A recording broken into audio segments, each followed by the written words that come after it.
ফিরছি Sunday suspense, কান টান উত্তেজনা।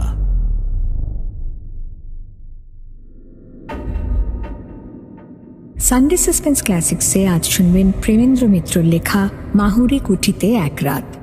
এই গল্পটি আমরা নিয়েছি দেশ পাবলিশিং থেকে প্রকাশিত ভূত শিকারী মেজকর্তা এবং এই বইটি থেকে। সানডে সাসপেন্সে এই গল্পটি প্রথম প্রচারিত হয় 13ই জুন 2010 সালে। শুরু হচ্ছে মাহুরি কুঠিতে এক রাত।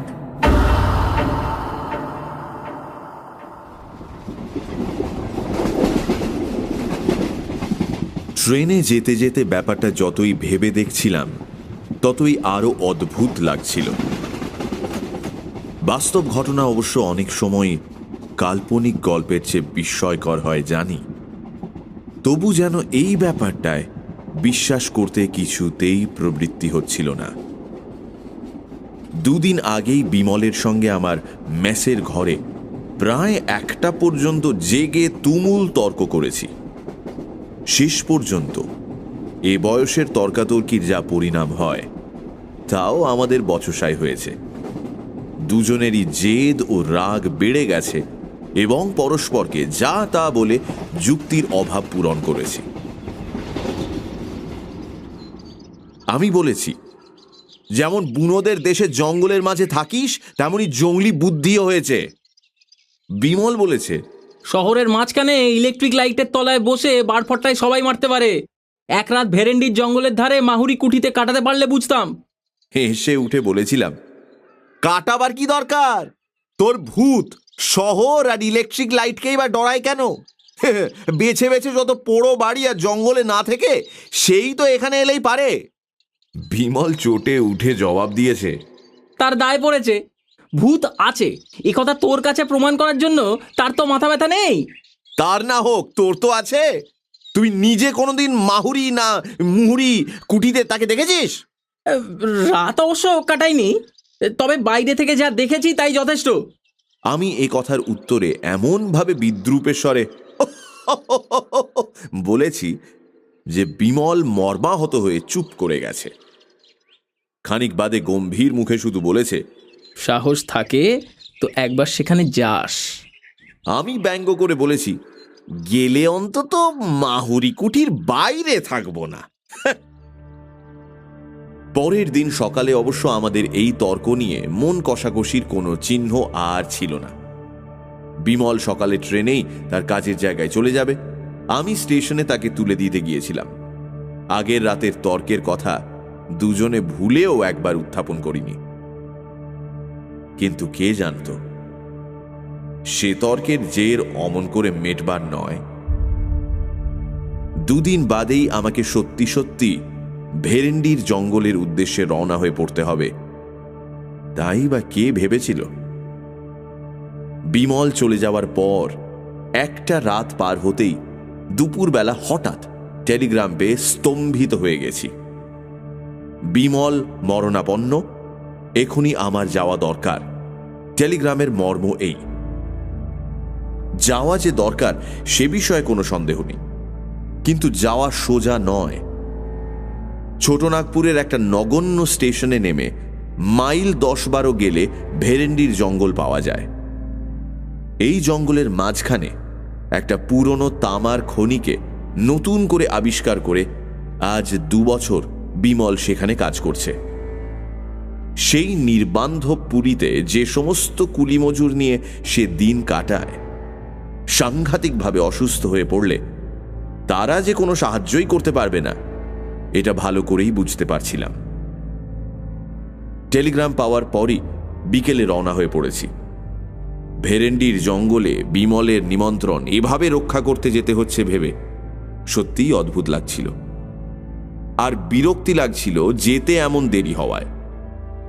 যে স্টেশনে নেমে ভেরেন্ডির জঙ্গলে যেতে হয় অত্যন্ত নিকৃষ্ট ধরনের প্যাসেঞ্জার ছাড়া আর সব গাড়ির কাছেই তা অস্পৃশ্য। তাই বাধ্য হয়ে প্যাসেঞ্জারে চাপলেও তার শামুকের মতো গতি ক্রমশই অসহ্য হয়ে উঠেছিল।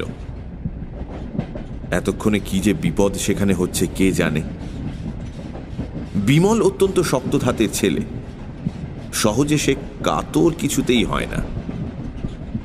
সেই সুদূর জঙ্গলে একলা আজ সে 2 বছর যেভাবে বাস করে আসছে তা থেকে তার কাঠামোর পরিচয় পাওয়া যায়।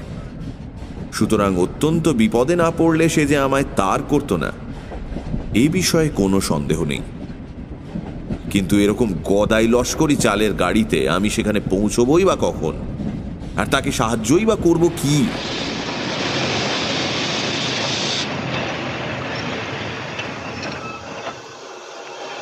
বিকেলবেলা যে গাড়ি রওনা হয়েছিল সমস্ত রাত গুটি গুটি করে চলে ভোর প্রায় 4টের সময় টিনের চাল দেওয়া নিতান্ত আক্ষুটে চেহারার একটি স্টেশনে সে গাড়ি আমায় নামিয়ে দিলে।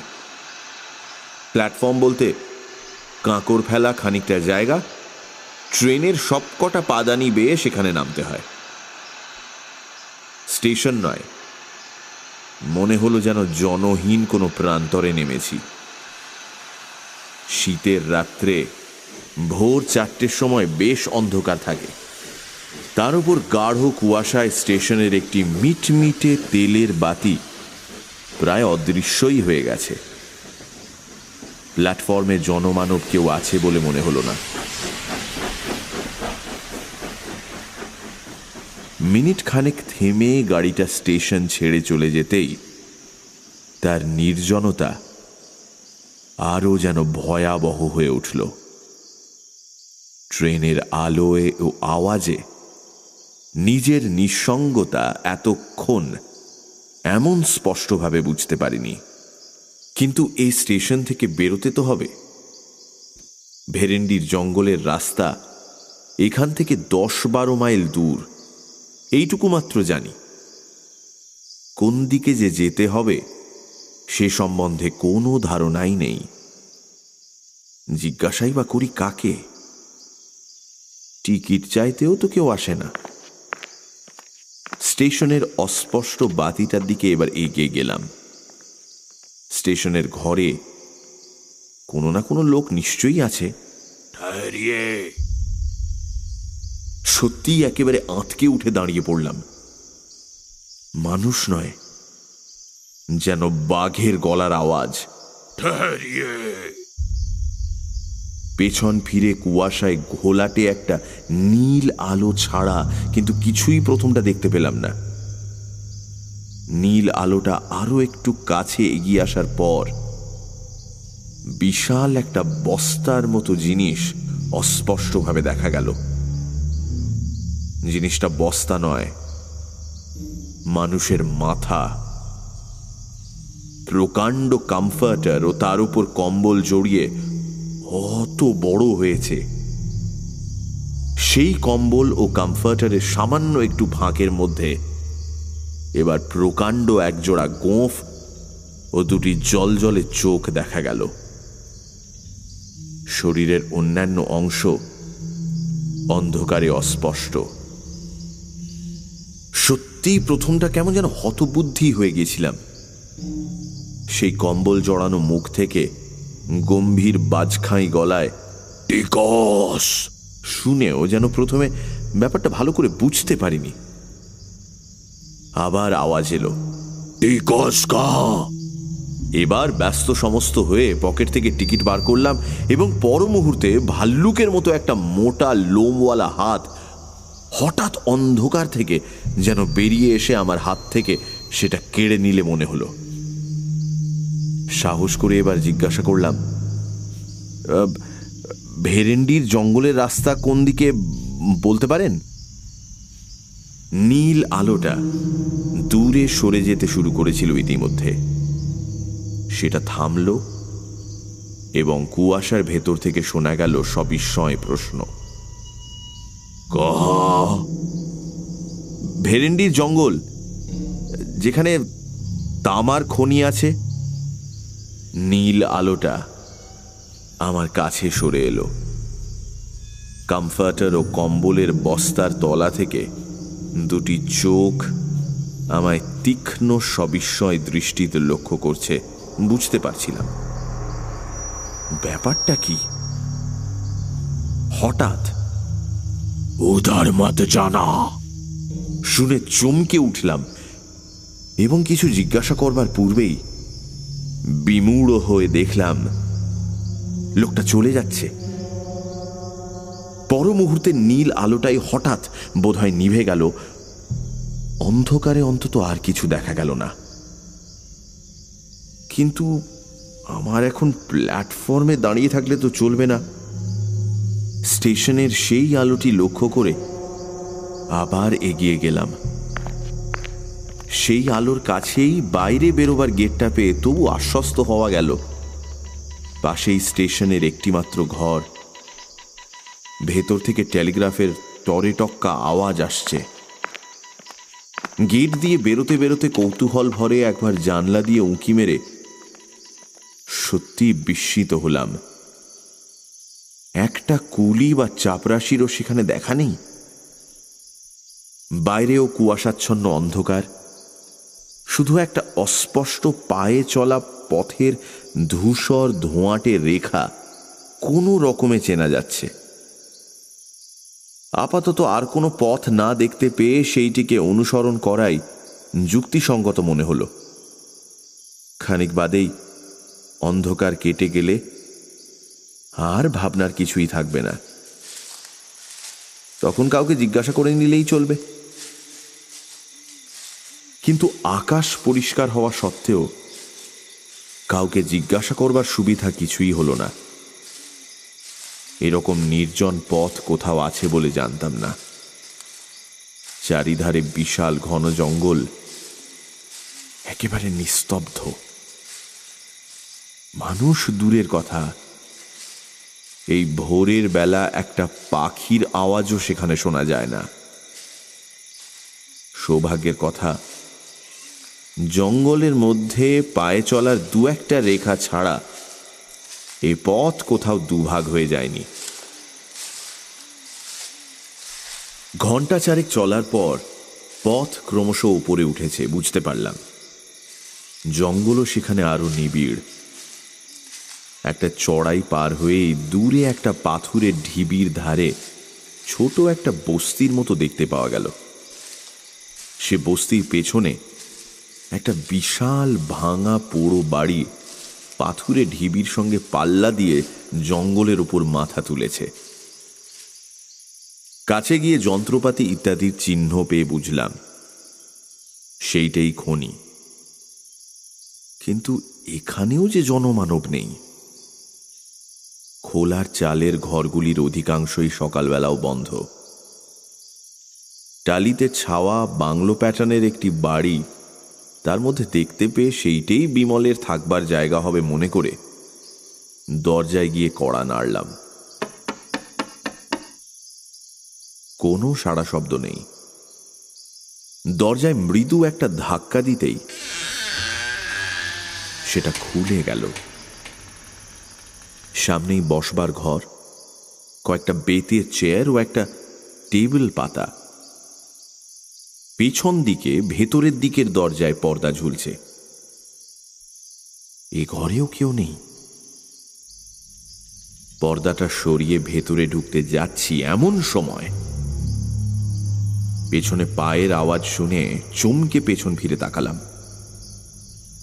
চমকে উঠবার কথা বটে। প্রায় 6 ফুট লম্বা অত্যন্ত রোগা ও সরু যে লোকটি ঘরে ঢুকেছে, বিজ্ঞাপনের ব্যঙ্গচিত্র ছাড়া অমন চেহারা কোথাও চোখে পড়েনি। জিজ্ঞাসা করলাম, বিমল বাবু কোথায় আছেন বলতে পারো? কোন বাবু? বিমল বাবু। আমি তার অসুখের টেলিগ্রাম পেয়ে আসছি। কেমন আছেন এখন? ইঞ্জিনিয়ার বাবু কমাইতে বলে লোকটা হাতের ও মুখের অপরূপ একটা ভঙ্গি করলে। কিছু বুঝতে না পেরে বললাম, ইঞ্জিনিয়ার বাবুই হলো, কিন্তু তিনি কোথায়? লোকটা আমার দিকে খানিক অদ্ভুতভাবে তাকিয়ে থেকে যা বললে তার মর্ম বুঝতে আমার মিনিট দুয়েক লাগলো এবং তারপর স্তম্ভিত হয়ে আমি ঘরের একটি চেয়ারে বসে পড়লাম। ধীরে ধীরে তারপর সমস্ত ব্যাপারটাই শুনলাম। আমি টেলিগ্রাম পেয়ে যখন ট্রেনে রওনা হয়ে পড়েছি তখন বিমল এ জগৎ থেকেই রওনা হয়ে গেছে। সবচেয়ে আঘাত পেলাম যেভাবে সে মারা গিয়েছে তার বিবরণ শুনে। এক হিসেবে আমি তার মৃত্যুর জন্য দায়ী, কারণ কোনো অসুখে বিমল মারা যায়নি। তার মৃত্যু অত্যন্ত রহস্যজনক। কলকাতা থেকে ফিরে এসে বিমল বোধহয় আমার বিদ্রূপ স্মরণ করেই জেদের বসে মাহুরি কুঠিতে সমস্ত রাত একলা কাটায়। তার সঙ্গে যারা কাজ করে তারা সকলেই মানা করেছিল, কিন্তু সে শোনেনি।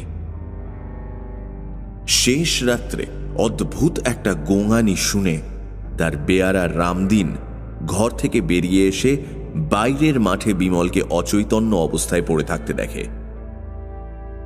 ধরাধরি করে তাকে ভিতরে তুলে আনার পর দেখা যায় তার মাথায় গভীর আঘাতের চিহ্ন, গায়েও নানা জায়গায় দাগ আছে। সে নিজেই পড়ে যাক বা কেউ তাকে ফেলে দিয়ে থাকুক, কোনো উঁচু জায়গা থেকে পড়ার দরুন যে তার মাথায় দারুণ চোট লেগেছে এ বিষয়ে কোনো সন্দেহ ছিল না।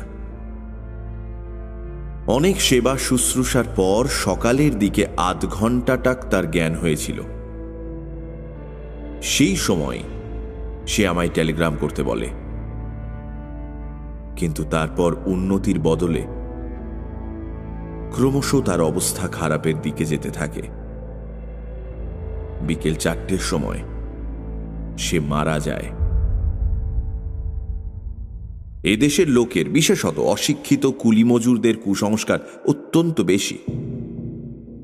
তাদের ইঞ্জিনিয়ার বাবুকে ভূতেই যে ফেলে দিয়েছে এ বিষয়ে তাদের কোনো সন্দেহ নেই। সেই জন্য বিমলের মৃত্যুর পর তার সৎকার করেই তারা সদল বলে খনির বস্তি থেকে চম্পট দেয়। আমি সেই জন্যই সকালে এসে কাউকে কোথাও দেখতে পাইনি। বেচারা রামদিনও পালিয়েছিল। যাওয়ার সময় তবু বুদ্ধি করে সে স্টেশনে আমার ঠিকানায় আর একটা তার করে দেয়। আগেই রওনা হওয়ার দরুন আমি সে তার পাইনি। যে স্টেশন মাস্টার সে তার নিজের হাতে পাঠিয়েছিল তার অদ্ভুত আচরণের ও কথাবার্তার মানে এবার যেন একটু বোঝা গেল। যার কাছে সমস্ত খবর পেলাম, ব্যঙ্গচিত্রের চেহারার মতো চেহারার অদ্ভুত সেই লোকটি রামদিন। আজ সকালবেলা সে সাহস করে বাবুর জিনিসপত্রের তদারক করতে কিংবা চুরির মতলবে যে কারণেই হোক ইঞ্জিনিয়ার বাবুর কুঠিতে এসেছে। সমস্ত ব্যাপার শোনবার পর আমার মনের অবস্থা যা হলো তা বর্ণনা করা অসম্ভব। বিমলের এ পরিণামের কথা আমি স্বপ্নেও ভাবতে পারিনি, কিন্তু এ ব্যাপারের পর চুপ করে চলে যাওয়াও আমার পক্ষে অসম্ভব। ভূতই হোক আর যাই হোক, এ ব্যাপারের রহস্যভেদ আমায় করতেই হবে। আমার সংকল্প আমি তখনই ঠিক করে ফেলেছি। ভেরেন্ডির জঙ্গল থেকে নিকটস্থ থানা প্রায় একবেলার পথ। দুপুরে রামদিনকে সেখানে খবর দিয়ে পাঠিয়ে আমি রাতের জন্য প্রস্তুত হতে লাগলাম। আর কিছুর জন্য না হোক, অন্তত বিমলের কাছে দেওয়া আমার প্রতিশ্রুতি রাখার জন্যই মাহুরি কুঠিতে এক রাত আমায় কাটাতেই হবে। তার জন্য আয়োজন অবশ্য বেশি কিছু করবার নেই। শুধু একটা জোরালো বৈদ্যুতিক টর্চ ও একটা ছোট লোহার রডই আমি সঙ্গে নেব ঠিক করলাম। সন্ধ্যের আগে রামদিনের ফিরে আসবার কথা, কিন্তু রাত প্রায় 7টা হয়ে গেলেও তার কোনো পাত্তা পাওয়া গেল না। মুখে আমায় কথা দিলেও ভূতের ভয়ে সে যে শেষ পর্যন্ত সরে পড়েছে বুঝতে পারলাম। কিন্তু পুলিশের লোকেরও দেখা নেই কেন? রামদিন কি থানায় খবরও তাহলে দেয়নি? জঙ্গলের মাঝে পরিত্যক্ত খনির বস্তিতে আমি সম্পূর্ণ একা। রাত 9টা বাজবার পর আর অপেক্ষা করতে পারলাম না। পুলিশের লোক আসুক বা না আসুক, মাহুরি কুঠিতে একাই আমায় যেতে হবে।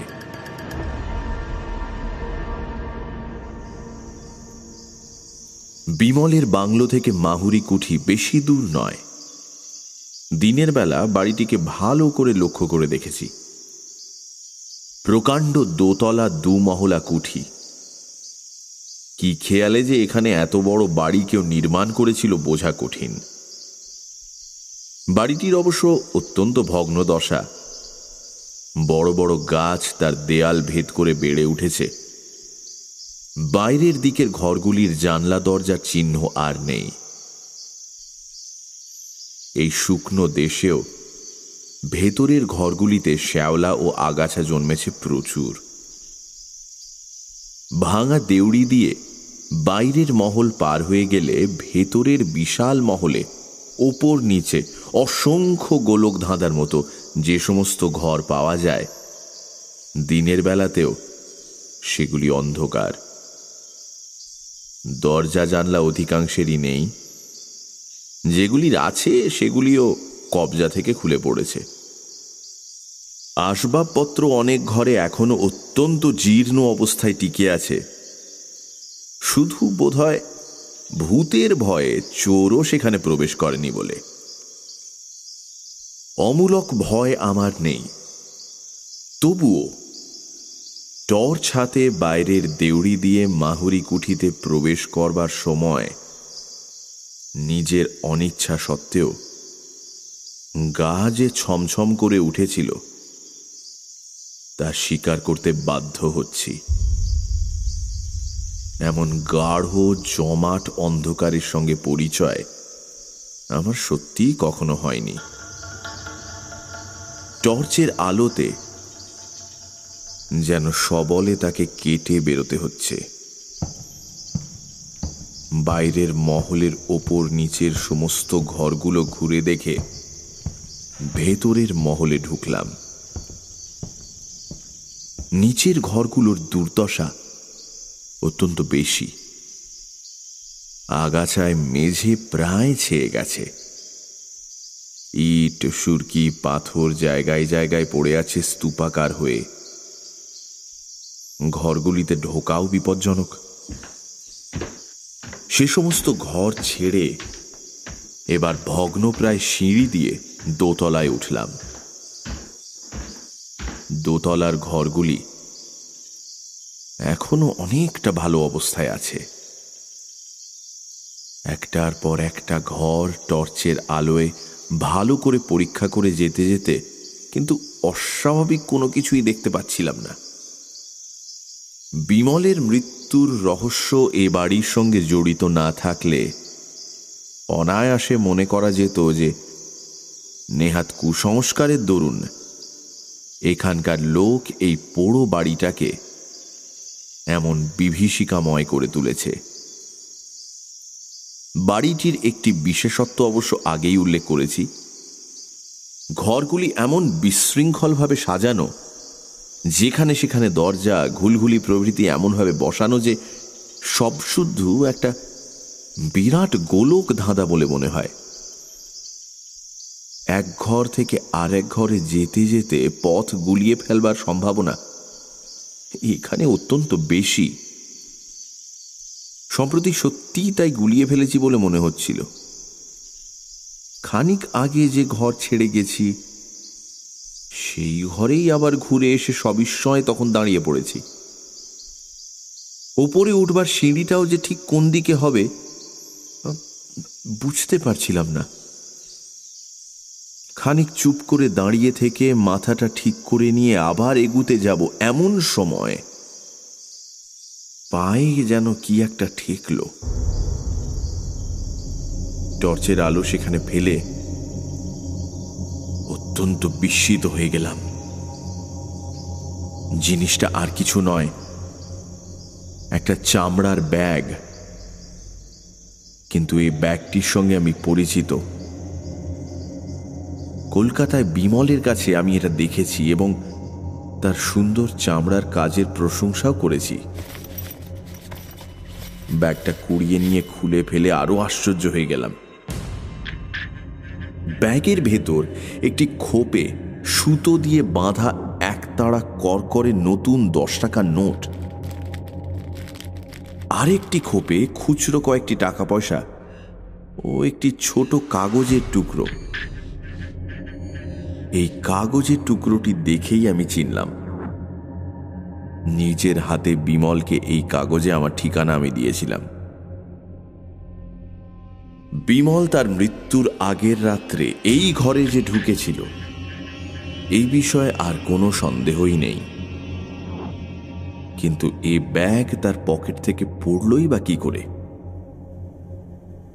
আর কোনো শত্রুর হাতে যদি তার প্রাণ গিয়ে থাকে তাহলে তারা এই ব্যাগ ছোঁয়নি বা কেন? টর্চের আলোয় ঘরটা এবার আমি খুব ভালো করে তন্ন তন্ন করে দেখলাম। ঘরটি আকারে বেশ বড়, অন্যান্য ঘরের চেয়ে আসবাবপত্র একটু বেশি।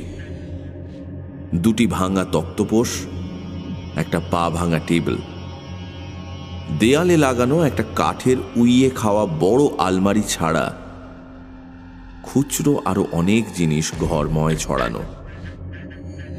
কিন্তু বিমলের আর কোনো চিহ্ন সেখানে পেলাম না। এমনকি কাল যে সে এখানে ছিল তারও কোনো পরিচয় নেই। তবু এই ঘরেই রাতটা কাটাবার সংকল্প আমি তখন করে ফেলেছি। রাত কাটাবার ব্যবস্থা আমার করাই ছিল। পকেট থেকে মোমবাতি বার করে ভাঙা একটা তক্তপোষের ওপর রেখে জেলে ফেললাম। টর্চের আলো তো সারা রাত জ্বালা যায় না। বাতিটা জেলে তক্তপোষের ওপর বসতে গিয়ে কিন্তু উঠে পড়তে হলো। পাশের ঘরে হঠাৎ হুড়মুড় করে কি একটা ভারী জিনিস পড়ে যাওয়ার শব্দ। এতক্ষণ এই পোড়ো বাড়িতে এই ধরনের কোনো শব্দ কিন্তু শুনিনি। টর্চটা তুলে নিয়ে পাশের ঘরে গিয়ে কিন্তু প্রথমটা একেবারে বিমূঢ় হয়ে গেলাম। হুড়মুড় করে পড়বার মতো কোনো জিনিস সেখানে নেই, অথচ আমি স্পষ্ট সে শব্দ শুনেছি। হতভম্ব হয়ে খানিক দাঁড়িয়ে থেকে আবার আগের ঘরে ফিরলাম। বাতিটা কেমন করে ইতিমধ্যে নিভে গেছে কে জানে। দেশলাই বার করে আবার সেটা জ্বালতে গিয়ে আর জ্বালা হলো না। বাইরের বারান্দায় চটি পায়ে দিয়ে ফট ফট করে চলার স্পষ্ট শব্দ। ঝড়ের মতো এবার ঘর থেকে বেরিয়ে পড়লাম। টর্চ ফেলবার আগেই কিন্তু শব্দটা গেছে থেমে। টর্চ ফেলে অবাক হয়ে দেখলাম সত্যি দুটো মানধাতার আমলের শুকনো চিমড়ে ছেঁড়া বেহারি চটি সেখানে পড়ে রয়েছে। না, ভয় তখনও আমি পাইনি, বরং কোনো দুষ্টু লোকের কারসাজি যে এর ভেতর আছে সেই সন্দেহই আমার তখন দৃঢ় হয়েছে। সে কারসাজির সমুচিত শাস্তি দিতে হবে। চটি দুটো হাতে করে তুলে নিয়ে আবার ঘরে ফিরলাম এবং বাতি জেলে গ্যাঁট হয়ে ভাঙা তক্তপোষের ওপর বসলাম ঘটনার পরিণতি দেখবার জন্য। ভুতুড়ে চটি যদি হয় তো আমার চোখের সামনেই চলুক দেখি। মিনিট 10 কোনো কিছুই হলো না। ভুতুড়ে চটির ক্ষমতার বহর দেখে নিজের মনেই হাসছি। এমন সময় সত্যি সমস্ত গায়ে কাঁটা দিয়ে উঠল। চুপি চুপি আমার পেছনে কে যেন স্পষ্ট আমার নাম ধরে ডাকলে একবার। মোমের বাতিতে ঘরে তেমন আলো না হলেও সব পরিষ্কার দেখা যাচ্ছে। পেছনে কেউ কোথাও নেই। তবে এই শব্দ এলো কোথা থেকে? আমার মনের ভুল? কিন্তু মনের এরকম ভুল হওয়াও তো ভালো লক্ষণ নয়। ভয় পেয়ে যাদের মাথা খারাপ হয়ে যায় তারাই চোখে নানা রকম ভুল দেখে, কানে নানা রকম আওয়াজ শোনে বলেই তো জানি। না, আরো সতর্ক এবং সজাগ হয়ে থাকতে হবে এবার। নিজের মনের ভুলে ভয় পাওয়ার মতো লজ্জাকর ব্যাপার আর কিছু হতে পারে না। হাতের ঘড়িটার দিকে চেয়ে দেখলাম রাত প্রায় 12:30। এতক্ষণ শুধু ঘরগুলো ঘোরাফেরা করতেই কেটে গেছে, বুঝতে পারিনি শীতকালের ভোর হতে এখনো প্রায় 6 ঘন্টা বাকি। এই 6 ঘন্টায় শুধু ঘুমে চোখ না জড়িয়ে আসে এইটুকু দেখতে হবে। বসে থাকলে পাছে ঘুম আসে বলে এবার ঘরে পায়চারি করবার জন্য উঠে দাঁড়ালাম। কিন্তু কি আশ্চর্য, আমার প্রত্যেক পা ফেলার শব্দের সঙ্গে সঙ্গে বাইরে যেন আর একটা শব্দ শোনা যাচ্ছে। সে যদি কারো পায়ের শব্দ হয় তাহলে তার চেহারাখানা যে কি রকম তা কল্পনা করাও কঠিন। বারান্দায় একটা হাতি হাঁটলেও বোধহয় অমন শব্দ হতো না। পায়চারি করতে করতে ইচ্ছে করে একবার থমকে দাঁড়ালাম। বাইরের শব্দ গেল থেমে। আবার চলতে শুরু করার সঙ্গে সঙ্গেই সে শব্দ শোনা গেল। এবার বাইরে ব্যাপারটা দেখতে যেতেই হলো। টর্চ নিয়ে সমস্ত পথটা কিন্তু তন্ন তন্ন করে বৃথাই খুঁজে দেখলাম। ফিরে এসে দেখি আবার আলো গেছে নিভে। না, ব্যাপারটা ক্রমশই বিরক্তিকর হয়ে দাঁড়াচ্ছে। দেশলাইটা বার করেছি এমন সময় আলো জ্বেল না ভূপেন। মিথ্যে কথা বলে লাভ নেই। সমস্ত শিরদাঁড়া বেয়ে একটা যেন বরফ গলানো জলের স্রোত নেমে গিয়ে সমস্ত শরীর অবশ করে দিল। এ যে স্পষ্ট বিমলের গলা। খানিকক্ষণ শুকনো গলা দিয়ে কোনো আওয়াজ বেরোল না। তারপর জড়িত স্বরে কোনো রকমে বললাম, কে তুমি? আমি বিমল। দোহাই তোমার, আলো জ্বেলো না। কেন? তাহলে আমার আর এখানে থাকা হবে না। তোমাকে দুটো কথা বলে যেতে চাই, তাও বলে যেতে পারবো না। তুমি ভয় পেয়েছো ভূপেন? ধরা গলায় ঢোক গিলে বললাম, না। তাহলে টর্চ না জেলে এগিয়ে এসে এই তক্তপোষটায় বসো। আমি হাতড়ে হাতড়ে তক্তপোষটায় এসে বসলাম। অন্ধকারে আবার শোনা গেল, তুমি আসাতে কি খুশি যে হয়েছি বলতে পারি না। কথাটা শুনে নিজে যথেষ্ট খুশি না হলেও বললাম, তাই নাকি? হ্যাঁ, তুমি না এলে আমায় এখানে কত কাল বন্দি হয়ে থাকতে হতো কে জানে। কেন?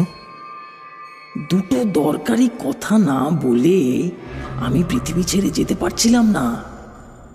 পৃথিবী ছেড়ে কোথায়? খানিকক্ষণ কোনো উত্তর পাওয়া গেল না। আবার জিজ্ঞাসা করলাম, কোথায় বললে না? সে কথা জানতে চেও না, তোমাদের জানবার অধিকার নেই। ও, কিন্তু তুমি কি বরাবর এখানে আছো? বরাবর যতক্ষণ তুমি এসেছো তোমার পাশে পাশে ঘুরে বেরিয়েছি। এখন একটু তোমার পাশে বসবো। তাড়াতাড়ি বললাম, না না, কি দরকার। কিন্তু ওসব শব্দ টব্দ কি তুমি করছিলে? আমি না না, আমি নয়, ওরা সব করেছে।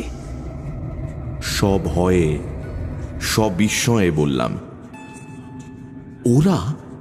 হ্যাঁ, ওরাও আছে। ওরা ওই রকম করতে ভালোবাসে, আমার কিন্তু ভালো লাগে না। তবে থামলে কেন? তবে তবে অনেকদিন পৃথিবীতে থাকতে হলে বিরক্তি আসে, তখন ওই সব বদখেয়াল হয়। তো ওরা কি অনেক দিন আছে? অনেক দিন। যোধমল তো মানসিংহের সঙ্গে মনসবদার হয়ে এসেছিল, আর দেবদত্ত অশোকের সময়ের। এতদিন ওরা কেন এখানে আছে? কি করবে, মায়ার বন্ধন। যোধমল এখানকার এক রাজকোষ লুট করবার সময় দামি একটা মতির মালা পেয়ে এক জায়গায় লুকিয়ে রেখেছিল। সেই লুকোনো জায়গার কথা কাউকে জানাবার আগেই তলোয়ারের খোঁচায় মারা যায় বলে বেচারার আজও মুক্তি হলো না। একটু উৎসুকভাবে বললাম, কাউকে জানালেই তো পারে। যাকে তাকে জানালে তো হবে না। ওর বংশধর, আত্মীয় স্বজন, অন্তত দেশের লোক না হলে জানাবার উপায় নেই। অর্থাৎ মারোয়ারি চাই? মারোয়ারিরা আবার এধার মারায় না। যোধমাল সম্বন্ধে নিরুৎসাহ হয়ে বললাম, আর দেবদত্ত? দেবদত্ত? দাঁড়াও, জিজ্ঞেস করে দেখি। খানিকক্ষণ সব নিস্তব্ধ। তারপর শোনা গেল, দেবদত্তের উদ্ধার হওয়া আরো শক্ত। কেন? অশোকের সময় ও কি একটা মঞ্জুশ্রী না ধ্যানশ্রীর মূর্তি গড়েছিল। সেটা এখনো আবিষ্কৃত হয়নি বুঝি? কোথায় সেটা? আমি না হয় প্রত্নতত্ত্ব বিভাগে। না না, আবিষ্কৃত হয়েছে বই কি, কিন্তু পণ্ডিতরা তর্কাতর্কি করে তার নাম নিয়ে বাঁধালে গোল। কেউ বলছে সেটা দেবী মূর্তিই নয়, কেউ বলছে কি বলে প্রজ্ঞা পারমিতা। হ্যাঁ, তো তাতে কি? চুপ চুপ, দেবদত্ত একেবারে ক্ষেপে উঠবে এখনই। তাতেই তো সব। নাম ঠিক হওয়া না দেখে ও কিছুতেই যেতে পারছে না এখান থেকে। আমি না এলে তুমিও যেতে পারতে না? বোধ হয় না। ওইসব বদখেয়াল? তাও হয়তো হতো। এখনই তো মাঝে মাঝে কিরকম নিষ্ফিস করে। কি নিষ্পিস করে? হাত? হাত তাকে বলে না, তবে গলার স্বরে অত্যন্ত অস্বস্তি বোধ করে বললাম, যাকে ভাই, তোমার কি কথা ছিল না, যা বললেই তোমার ছুটি? হ্যাঁ, ছুটি, একেবারে ছুটি। একটু ভয়ে ভয়ে জিজ্ঞাসা করলাম, বলা হলেই তুমি চলে যাবে? তৎক্ষণাৎ। কিন্তু তুমি চলে গেলে এই যোধমাল আর দেবদত্ত? না না, তোমার কোনো অনিষ্ট ওরা করবে না, আমার বারণ আছে। তবে বলো এবার। এই বলছি। ও আবার কি? ও কিছু না। কিন্তু হেঁচকির মতো শোনালো যেন। পাগল, হেঁচকি কোথায়? কিন্তু আমরা তো ওকেই হেঁচকি বলি। আমরা বলি না। তবে কি ওটা? ও আমাদের ভৌতিক দেহের বোধকার। ভূতকার কি? ও কথার মানে তোমরা বুঝবে না।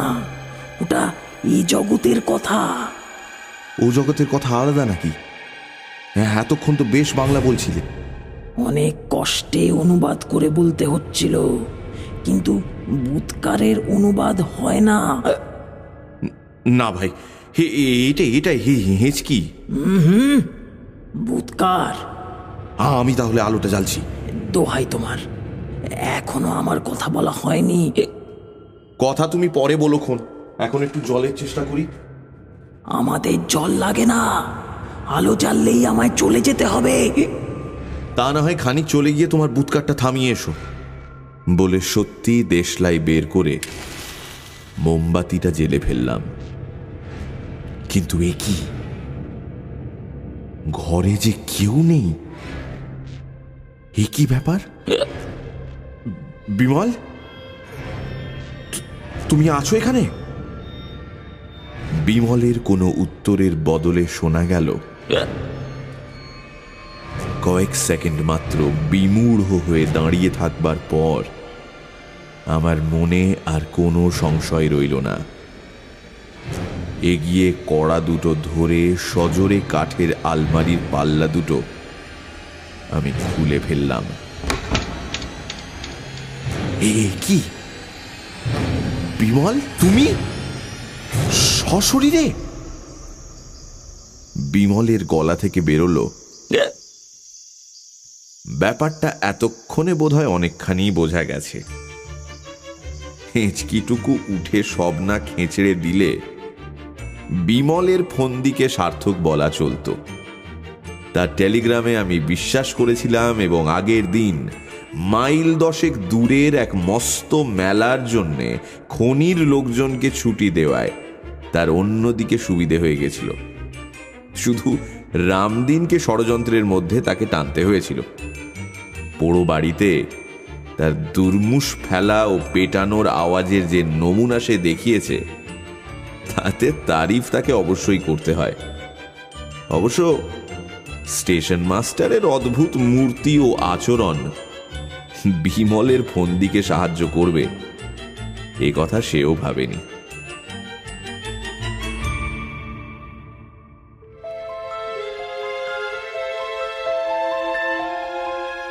সানডে সাসপেন্স ক্লাসিক্সে আজ শুনলেন প্রেমেন্দ্র মিত্রর লেখা মাহুরি কুঠিতে এক রাত। কল্পপাঠে মীর, নীল। শব্দগ্রহণ, ধ্বনি পরিকল্পনা ও আবহ সঙ্গীতে রিচার্ড। প্রচার অলঙ্করণ দীপঙ্কর দেবনাথ। সমগ্র পরিকল্পনা ও পরিচালনায় ইন্দ্রাণী।